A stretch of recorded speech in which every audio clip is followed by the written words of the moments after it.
am embellishing on my orchid that I got from Lowe's. They had put this orchid out in the clearance section because they believed that it was gone. They just hadn't given it any tender loving care. And I just wanted to show you just how beautiful this beautiful orchid is, particularly before the weather changes and it loses its flowers. I mean, it should keep its green leaves, you know, and I'll give it orchid food.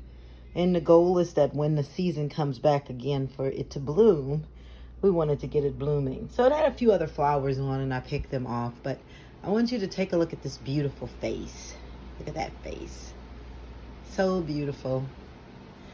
Hope this brightens your day. This is Lady La Gata. I'm out.